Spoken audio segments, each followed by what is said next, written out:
కూటమి పాలనలో గ్రామ ప్రథమ పౌరులకే రక్షణ కరువైంది. రెడ్ బుక్ పాలనలో వారి హక్కులను కాలరాస్తూ కూటమి నేతలు వికృత రాజకీయ క్రీడకు తెరలేపారు.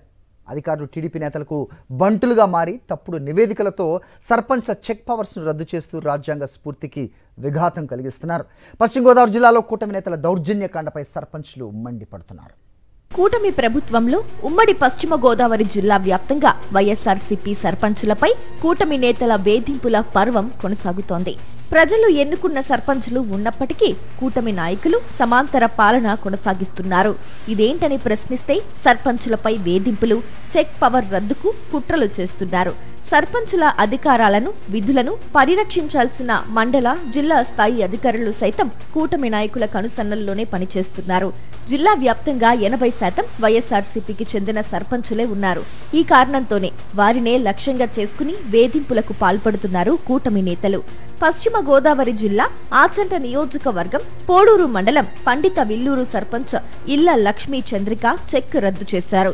ఆచంట సర్పంచ్ కోటా సరోజిని, జగన్నాథపురం సర్పంచ్ గుడాల శిరీష ఇలా వైఎస్ఆర్సీపీ సర్పంచ్లను టార్గెట్ చేస్తూ పితాని నేతృత్వంలో కుటిల రాజకీయాలకు తెరలేపారని సర్పంచులు ఆగ్రహం వ్యక్తం చేస్తున్నారు. జిల్లా వ్యాప్తంగా కూటమి ప్రభుత్వం అధికారంలోకి వచ్చిన సంవత్సర కాల వ్యవధిలోనే దాదాపు 25 మంది సర్పంచుల చెక్ పవర్ రద్దు చేశారు. వీరిలో కొందరు కోర్టును ఆశ్రయించి తిరిగి చెక్ పవర్ సాధించుకోగా మరికొందరు కోర్టుల చుట్టూ నేటికి తిరుగుతూనే ఉన్నారు. కూటమి ప్రభుత్వం ఏర్పడిన తర్వాత నా యొక్క చెక్ పవర్ని, నా పదవిని కూడా రద్దు చేయడం జరిగింది.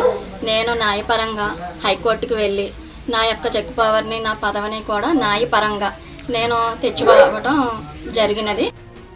అధికారులు సైతం కూటమి కార్యకర్తల్లా మారిపోయారని వైఎస్ఆర్సీపీ సర్పంచులు మండిపడుతున్నారు. కూటమి పెద్దలకు కొమ్ము కాస్తూ వారు చెప్పినట్లే నడుచుకుంటున్నారని ఫైర్ అవుతున్నారు. కక్ష సాధింపు చర్యల్లో భాగంగానే వైఎస్ఆర్సీపీ సర్పంచులపై లేనిపోని ఆరోపణలు చేస్తూ రికార్డులు తారుమారు చేస్తున్నారని ఆవేదన వ్యక్తం చేస్తున్నారు. ప్రోటోకాల్ పాటించడం లేదని, ఏ సభలు జరిగినా సర్పంచ్లకు సమాచారం ఇవ్వటం లేదని, ఇలా అయితే నమ్మి ఓటేసిన ప్రజలకు ఏం సమాధానం చెప్పాలని ఆవేదన చెందుతున్నారు. నేను దళిత మహిళని సర్పంచ్ని కాబట్టి ఏం చేస్తుందా అన్న అహంకారంతో టీడీపీ నాయకులు అలాగే ఎమ్మెల్యే గారి సహకారంతో, అలాగే రెండోది మన గ్రామ సెక్రటరీ గారండి, ఆయన గ్రామ సెక్రటరీ గారు అన్న విషయం మర్చిపోయి ఒక కార్యకర్తలాగా కూటమి నాయకులకి, ఎమ్మెల్యే గారికి కూడా సహకరించి సర్పంచ్తో ఎటువంటి తీర్మానాలకు కానీ పనులకు కానీ నాతో చెప్పకుండా సహకరించుకోకుండా అలా చేయడం జరుగుతుందండి. వైఎస్ఆర్సీపీ సర్పంచులను ఇతర ప్రజా ప్రతినిధులు, నాయకులు వేధింపులకు గురిచేస్తే తీవ్ర పరిణామాలు తప్పవని వైఎస్ఆర్సీపీ అడ్వైజరీ కమిటీ సభ్యులు, మాజీ మంత్రి చెరుకువాడ శ్రీరంగనాథరాజు హెచ్చరించారు. సర్పంచులను వేధింపులకు గురిచేయటం మానుకోవాలని హితవు పలికారు.